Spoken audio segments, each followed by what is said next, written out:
They say revenge is a dish best served cold. I prefer mine scalding hot, with a side of public humiliation and a garnish of social destruction. But I'm getting ahead of myself. Let me tell you how Calvin Reed, mild-mannered financial analyst and professional doormat, became the architect of the most spectacular marital meltdown Chicago's North Shore had seen in decades. Before we dive deeper into this story, I have one small request. Please subscribe, drop a like, comment, and hit that hype button to boost this channel so more people can discover these incredible Reddit stories. It started on a Tuesday in February, the kind of gray, soul-crushing day that makes you question every life choice that led you to the frozen wasteland of Illinois.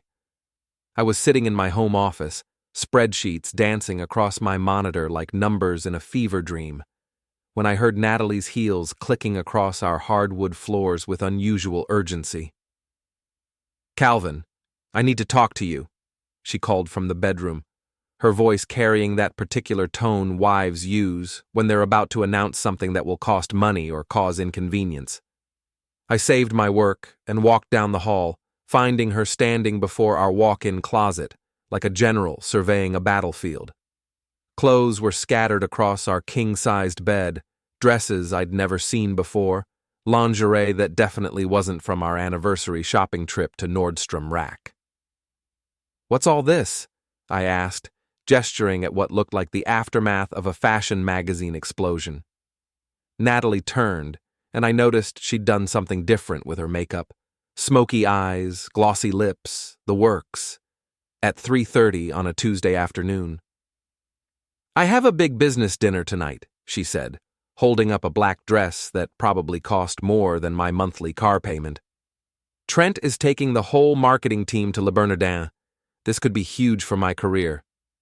Trent Shepard, her boss, the kind of guy who wore Italian suits to Casual Friday and drove a Maserati with vanity plates that read MRKTNG1. I'd met him exactly once, at last year's company Christmas party, where he'd spent the entire evening name-dropping clients and adjusting his Rolex. "Since when do business dinners require Victoria's Secret?"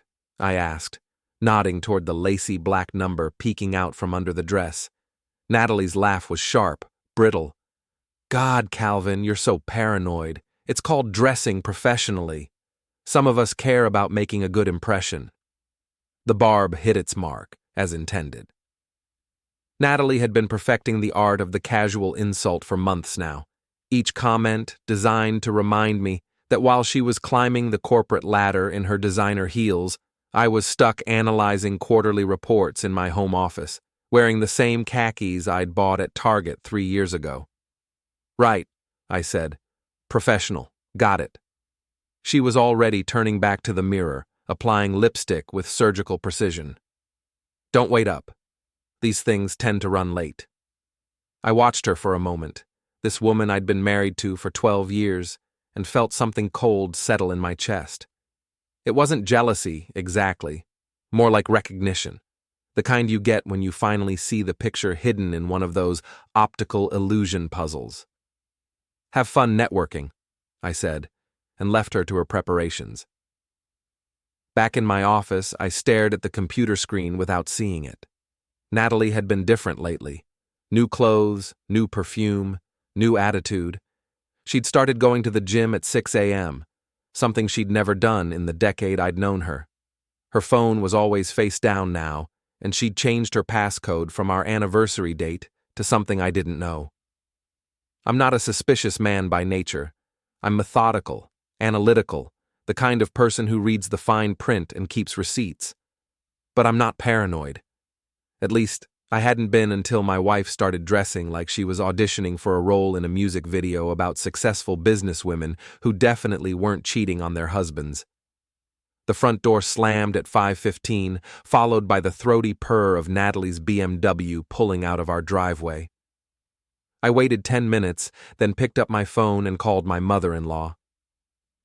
"Carol, it's Calvin. Listen, I know this is last minute, but would you and Richard like to have dinner at Le Bernardin tonight?" "My treat." There was a pause. "That's very generous, Calvin, but isn't that terribly expensive?" Don't worry about it. I just closed a big account.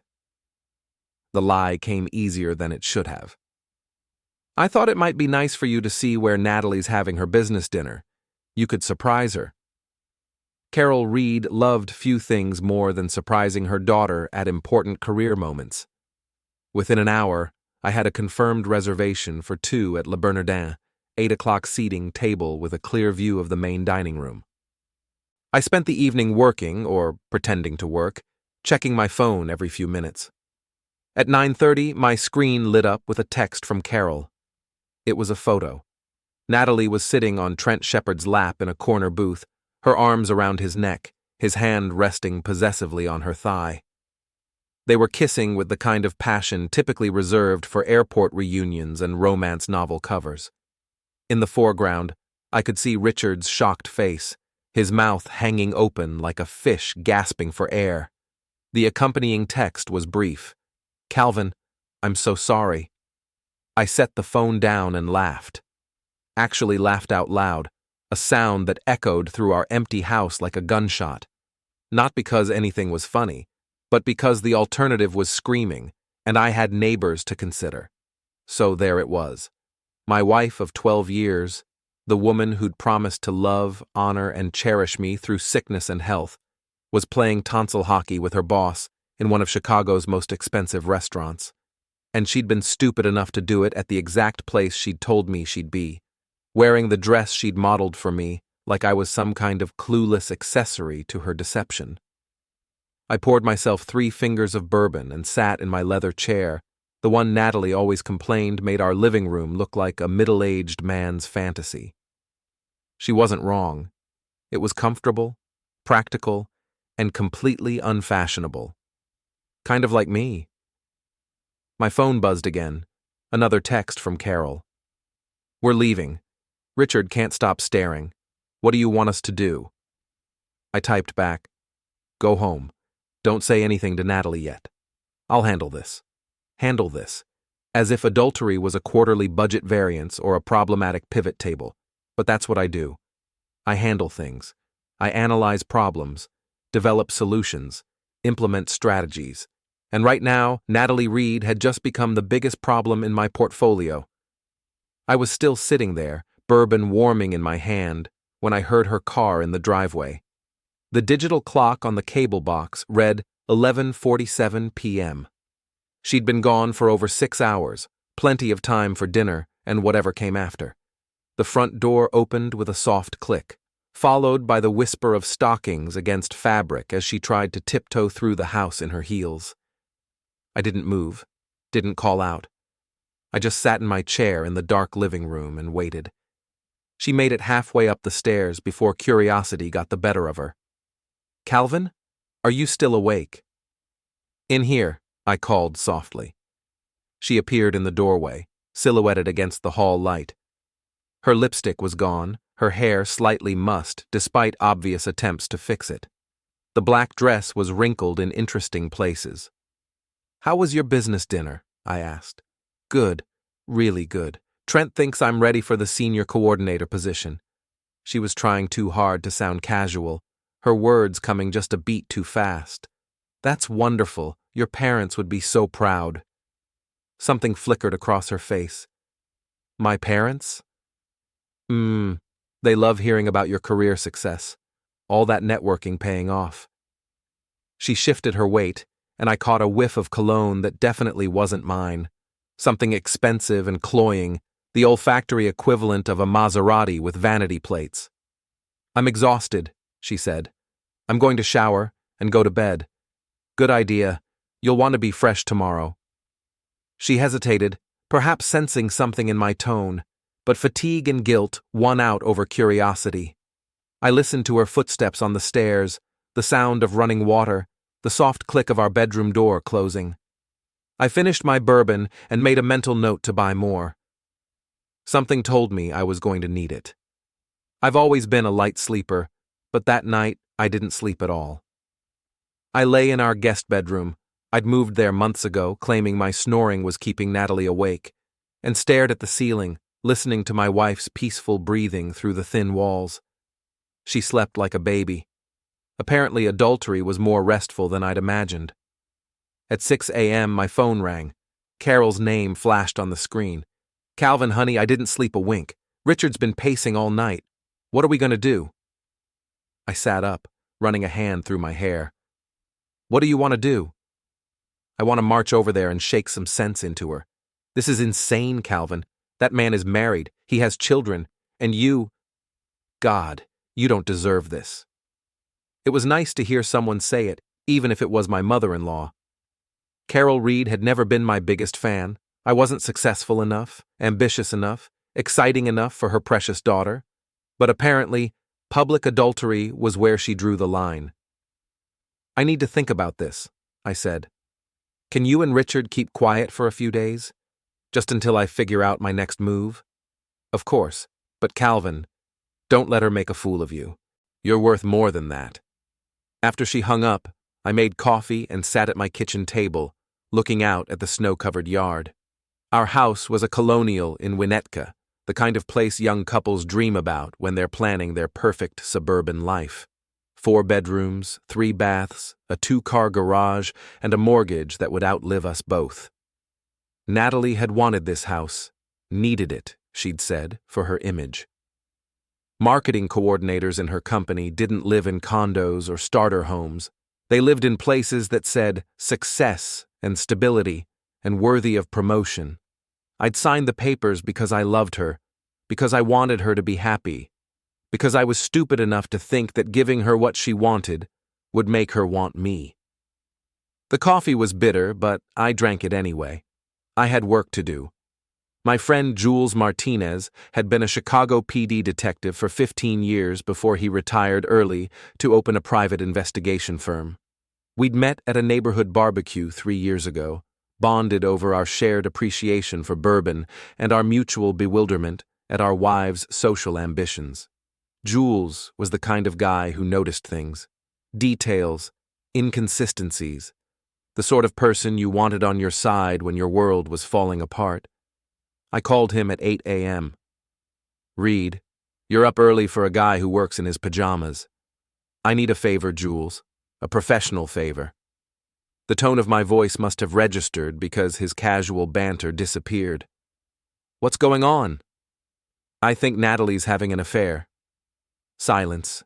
Then, "You think, or you know?" I told him about the dinner, the photo, the new clothes, and changed behavior. Jules listened without interrupting, making occasional humming sounds that could have been sympathy or professional interest. "You want me to follow her?" he asked when I finished. "I want you to help me build a case. Documentation, evidence, the works. If I'm going to blow up my marriage, I want to make sure I'm holding all the cards when the dust settles. This isn't about divorce lawyers and alimony, is it?" Jules knew me too well. Maybe not entirely. "Calvin, whatever you're thinking." "I'm not thinking anything violent or illegal. I just want the truth, and I want everyone else to know it too." There was another pause. "Okay, I can do that, but it's going to cost you."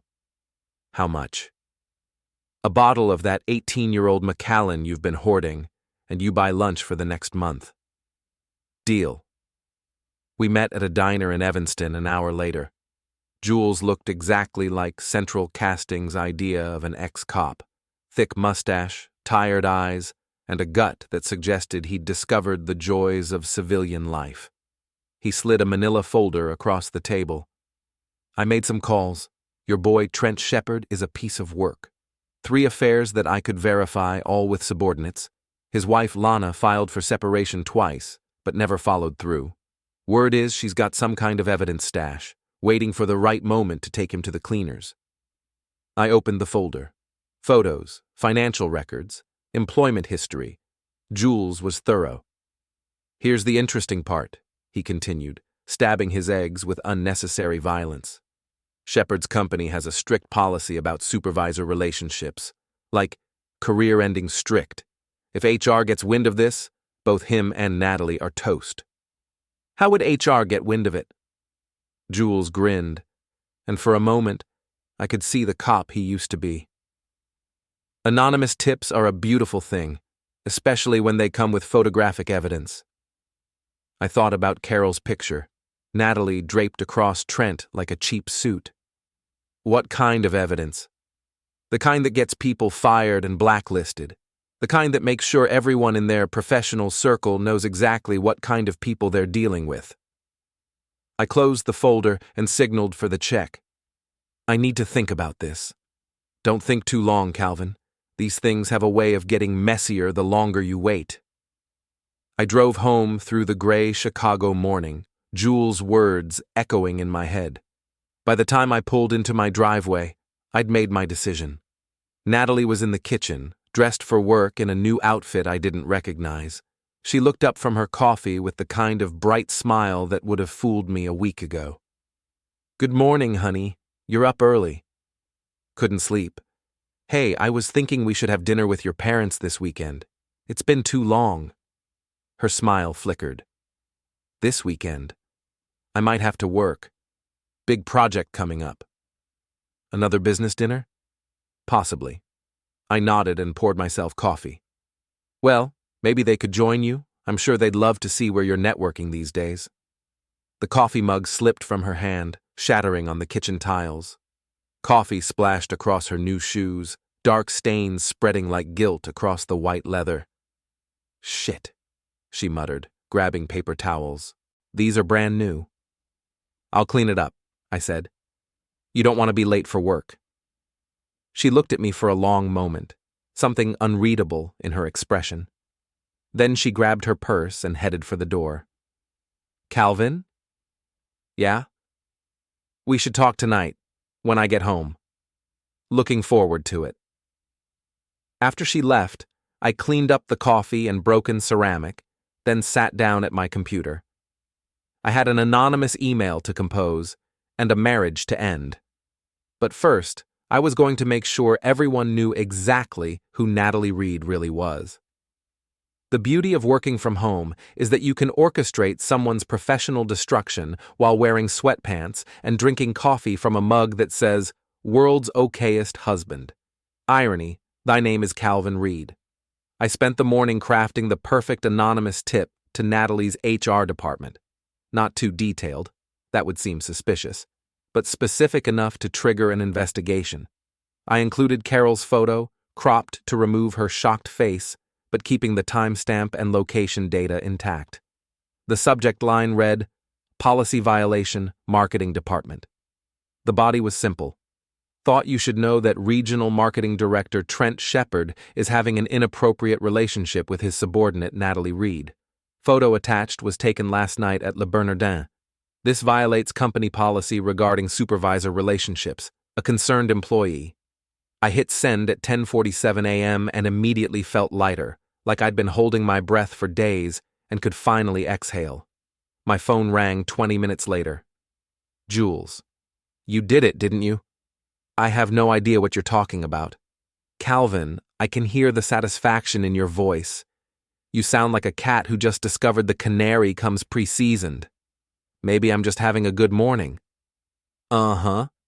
Well, your good morning is about to get better. I just got off the phone with a contact at Natalie's company. HR called an emergency meeting. Shepard's been suspended pending investigation, and they're interviewing everyone in the marketing department." I leaned back in my chair, grinning at the ceiling. How unfortunate. There's more.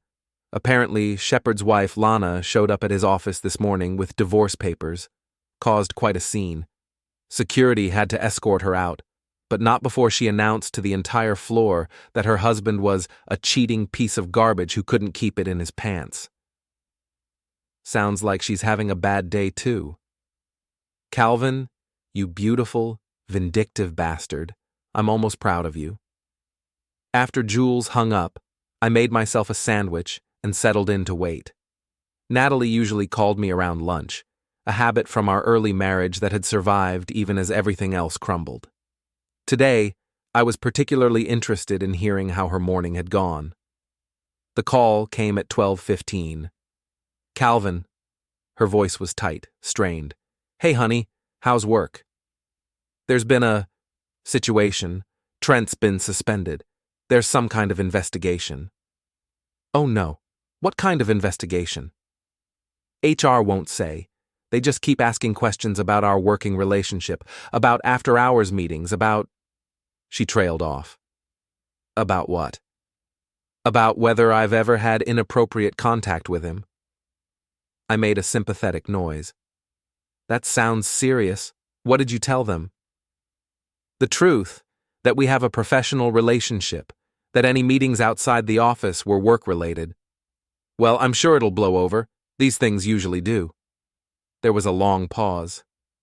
Calvin, did you say anything to anyone? About last night? What would I say? You had a business dinner. End of story. Another pause, longer this time. I might be home late tonight. This whole thing is a mess, and I need to figure out how to handle it. Of course. Take all the time you need. She hung up without saying goodbye. I finished my sandwich and got back to work, humming under my breath.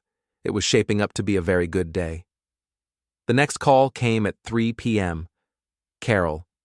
Calvin, I just got off the phone with Natalie. She's hysterical. Something about an investigation at work? Yeah, she mentioned that. Sounds like her boss is in some kind of trouble. She kept asking if I'd said anything to anyone about last night.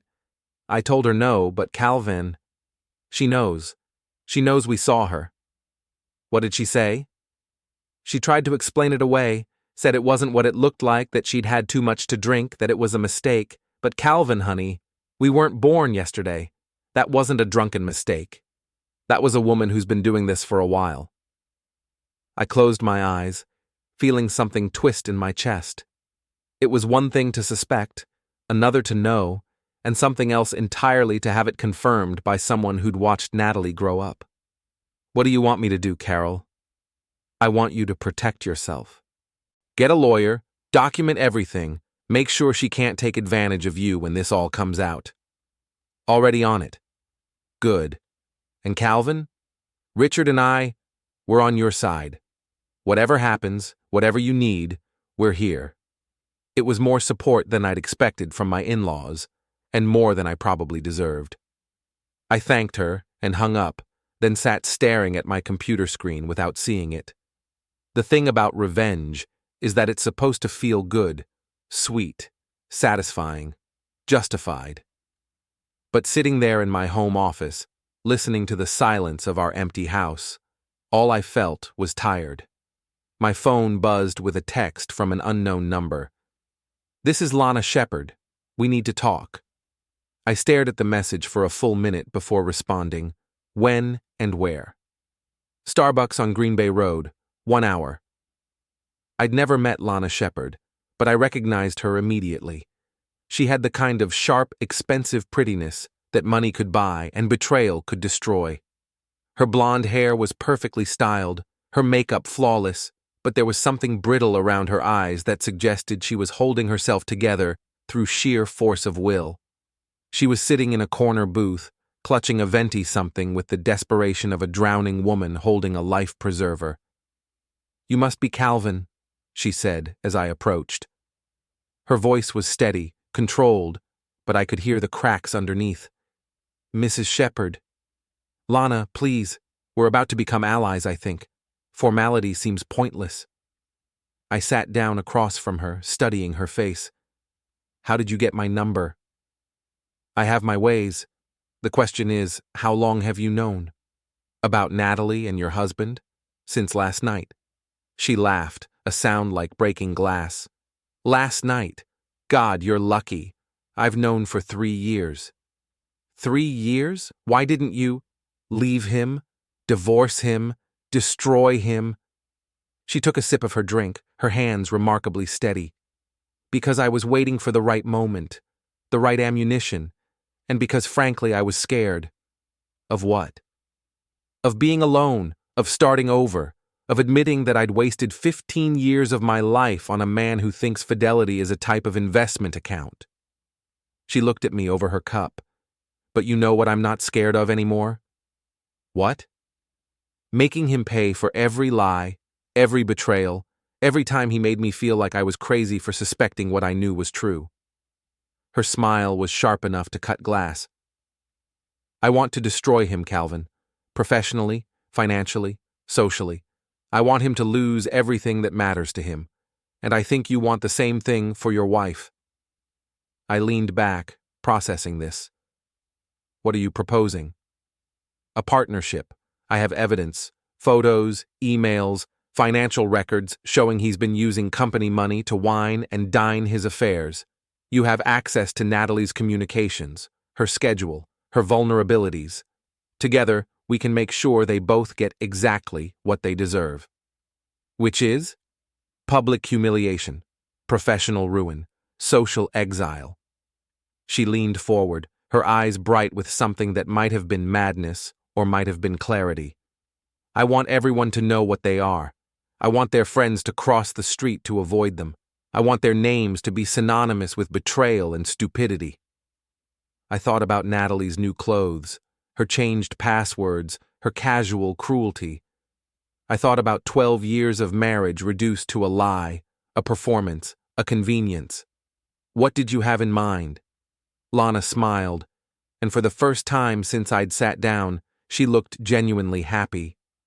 "Oh, Calvin, we're going to have so much fun." The thing about scorched earth tactics is that they require patience, planning, and an absolute commitment to total destruction. Lucky for me, I had all three in abundance, plus a newly minted partner who brought a decade and a half of suppressed rage to our little conspiracy. Lana and I spent the next week planning Natalie and Trent's professional apocalypse with the thoroughness of generals preparing for war. She provided the intelligence, years of documented affairs, financial irregularities, and a comprehensive list of every person Trent had screwed over in his climb up the corporate ladder. I provided the technical expertise and the inside knowledge of Natalie's habits, weaknesses, and social media presence. Our first target was the company's annual marketing conference, scheduled for the following Friday at the Palmer House. It was Natalie's big moment. She was presenting a campaign she'd been working on for months, hoping to impress the senior partners and secure her promotion. Trent, despite his suspension, was still planning to attend as a consultant, apparently believing his charm could overcome minor inconveniences like HR investigations.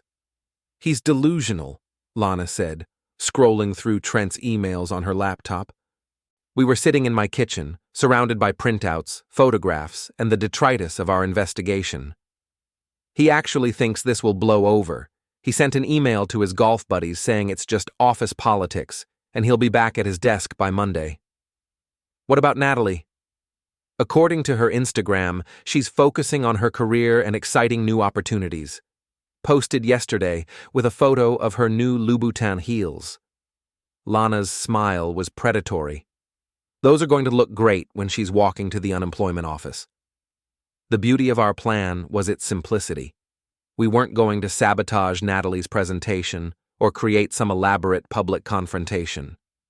We were just going to make sure that everyone at the conference, colleagues, competitors, industry leaders, knew exactly what kind of people they were dealing with. Lana had created a comprehensive dossier documenting Trent's pattern of affairs, complete with dates, locations, and financial records showing his use of company funds for personal entertainment. I had compiled a similar file on Natalie, including screenshots of her social media posts showing expensive gifts and trips that coincided with her business meetings with Trent. But the pièce de résistance was Carol's photograph, professionally enhanced and printed on high-quality paper, showing Natalie and Trent in their passionate embrace at Le Bernardin. It was art, really. Adultery as performance piece. "How do we distribute this without it being traced back to us?" I asked. Lana held up a flash drive. Anonymous email blast to every attendee sent from a burner account through a VPN. The subject line will be, "Thought you should know, marketing conference attendees." That's it? That's it. We let their reputations speak for themselves. The email went out Thursday night at 11:47 p.m., time to arrive in inboxes Friday morning just as people were preparing for the conference. I spent the night lying awake, staring at the ceiling, wondering if I was making a mistake. By morning, I had my answer. My phone started ringing at 6 a.m. Jules. Jesus Christ, Calvin. What did you do? Good morning to you, too. I just got off the phone with a buddy who works security at the Palmer House. They've had to post extra guards at the marketing conference because apparently someone leaked some very interesting photos to the entire guest list. How unfortunate. Natalie's company is in full damage control mode. They've already announced that both she and Shepard are being terminated, effective immediately. The conference organizers are trying to find a replacement presenter for Natalie's slot. I sat up in bed, suddenly wide awake. Terminated? Fired, canned, given the boot.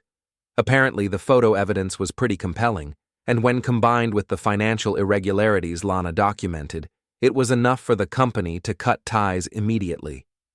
And Natalie? Radio silence. Her phone's going straight to voicemail, and according to my contact, she never showed up to the conference. I hung up and padded to the kitchen, where I found a note on the counter in Natalie's handwriting. Gone to my parents. Need to think. Don't call. I crumpled the note and threw it in the trash, then made coffee and sat down to wait for the next phase of our plan to unfold. It didn't take long. The first call came from Richard, my father-in-law, at 8:30 a.m. Calvin, what the hell is going on? Natalie showed up here at 6 this morning, crying and carrying on about some photos and losing her job. She's saying you sabotaged her. Did she tell you why there were photos to leak? Silence. Then, she said it was a misunderstanding, that she'd had too much to drink and made a mistake. Richard, you were there. You saw what we saw. Does that look like a mistake to you? Another pause, longer this time. No, it doesn't. Then you know why I did what I did. Carol wants to talk to you. She's very upset. My mother-in-law's voice was tight with anger when she came on the line, but I quickly realized it wasn't directed at me. Calvin, honey, I am so sorry. We raised her better than this. I don't know what happened, what went wrong, but this is not the daughter we thought we knew. What did she tell you? A lot of nonsense about being set up and framed. But Calvin, we're not stupid. We saw what we saw, and no amount of crying and carrying on is going to change that. What happens now? Now? Now she needs to figure out how to put her life back together, and you need to decide what you want to do about your marriage. I already knew what I wanted to do, but I wasn't ready to say it out loud yet. Can you keep her there for a few days? I need some time to think. Of course. And Calvin, whatever you decide, Richard and I support you completely. The second call came an hour later. Lana. Have you seen the news? What news? Check the Tribune's business section, online. I pulled up the website and found the article immediately. Marketing executives terminated following ethics investigation. It was a brief piece, professionally written, but it included enough details to make it clear that Natalie and Trent's affair was now public knowledge in Chicago's business community. How did this get to the press? I asked. I may have made a few calls to some journalist friends. Amazing how interested they are in stories about corporate corruption and abuse of power. Lana, this is justice, Calvin. This is what happens when people think they can lie and cheat and manipulate without consequences. She was right, but that didn't make it easier to process. In less than 24 hours, we'd destroyed 2 careers, ended a marriage, and made sure that Natalie and Trent's names would be forever associated with scandal and betrayal. It should have felt like victory. Instead, it felt like the end of the world. My phone buzzed with a text from an unknown number.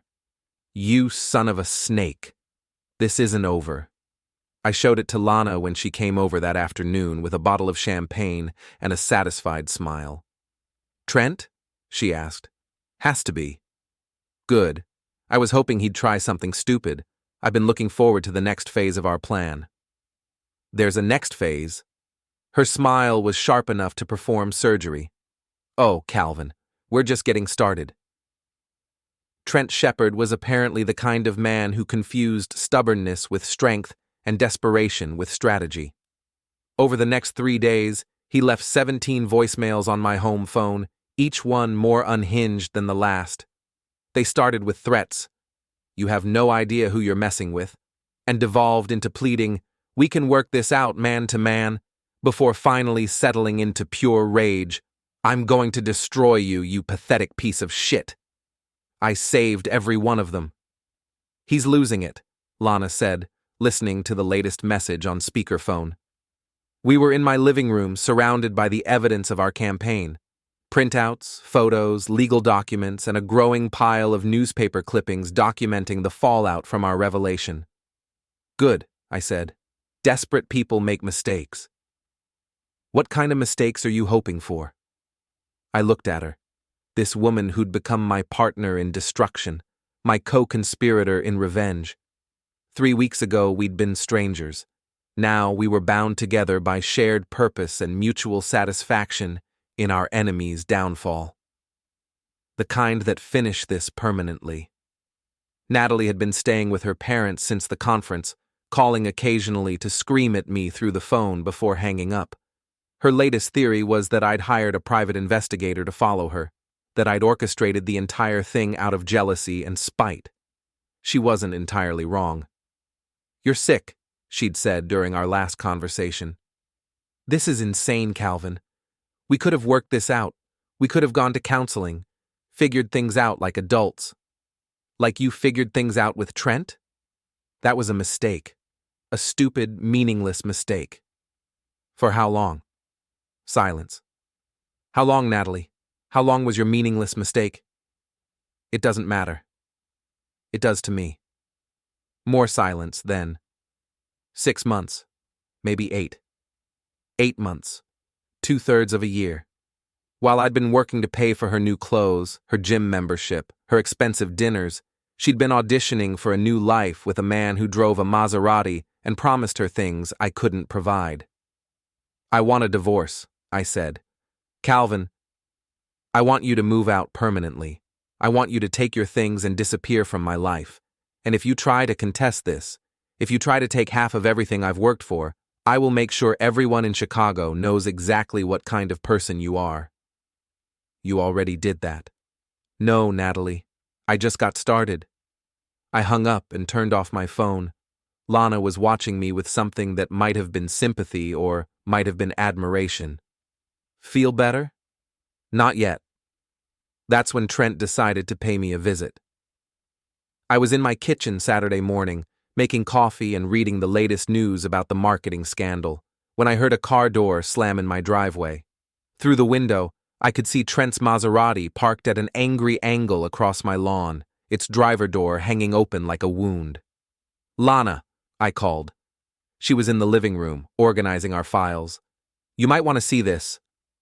Trent was stalking up my front walk, his face red with rage and something that might have been alcohol. He was wearing a wrinkled suit and hadn't shaved in days.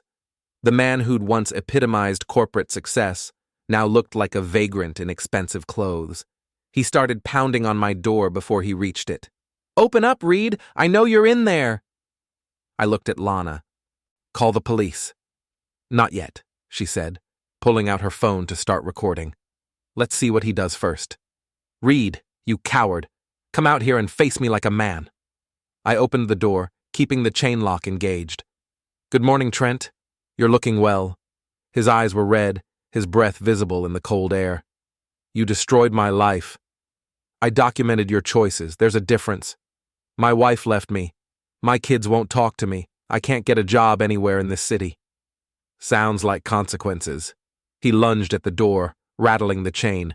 "I'm going to ruin you, you snake." That's when Lana stepped into view, her phone still recording. "Hello, darling," she said sweetly. "Lovely to see you, too." The look on Trent's face was worth every moment of planning, every hour of scheming, every sleepless night spent plotting his downfall. Pure shock, followed by recognition, followed by the dawning realization that he'd just threatened to murder someone while being recorded by his soon-to-be ex-wife. "Lana, why are you here?" "I'm helping Calvin document your harassment. Say hello to the camera, sweetheart." Trent looked between us, his alcohol-clouded brain trying to process this new information. "You're working together." "We're partners," I said. "In business, you might call it a merger." "You can't do this. You can't destroy people's lives because you're jealous and bitter." "Watch us," Lana said, still recording. "By the way, darling, the divorce papers will be served Monday morning. I'm taking the house, the cars, the boat, and half of everything else. Your lawyer can explain how adultery affects property division in Illinois."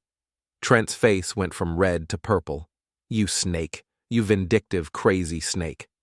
"Careful," I said. "She's still recording." He spun back to me, his fists clenched. "This isn't over, Reed. I'll find a way to make you pay for this. I'm sure you'll try. But Trent, next time you want to threaten someone, maybe don't do it on camera while you're drunk at 10 in the morning."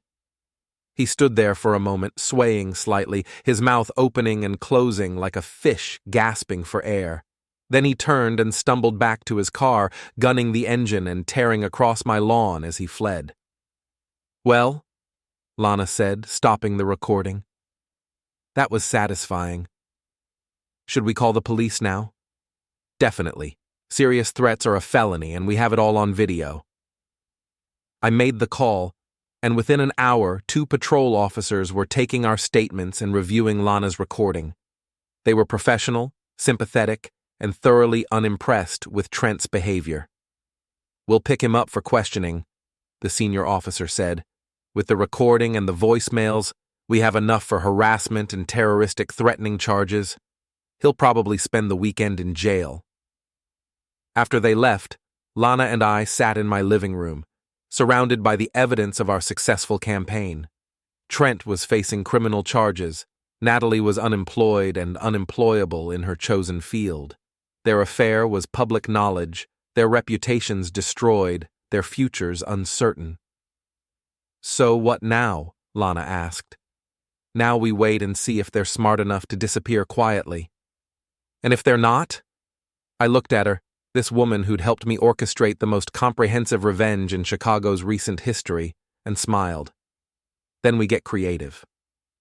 My phone rang. It was Carol. "Calvin, honey, you need to know. Natalie's packing her things. She's talking about moving to California, starting over somewhere nobody knows her." "Good.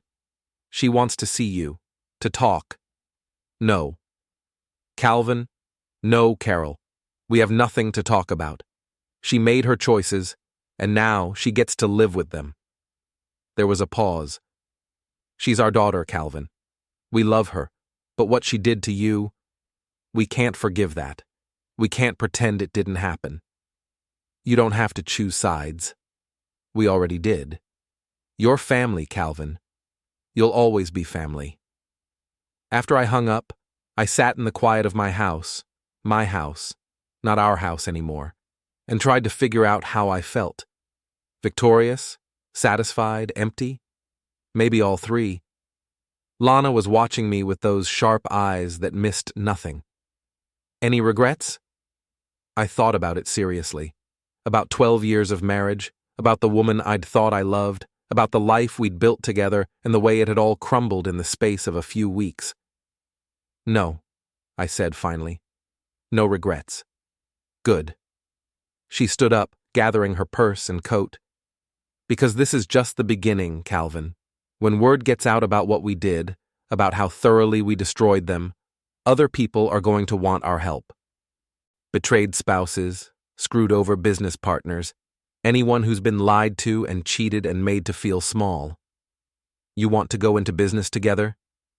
I want to make sure that people like Trent and Natalie, people who think they can hurt others without consequences, learn that they're wrong." Her smile was sharp and bright and absolutely terrifying. "I want to be the consequence they never saw coming."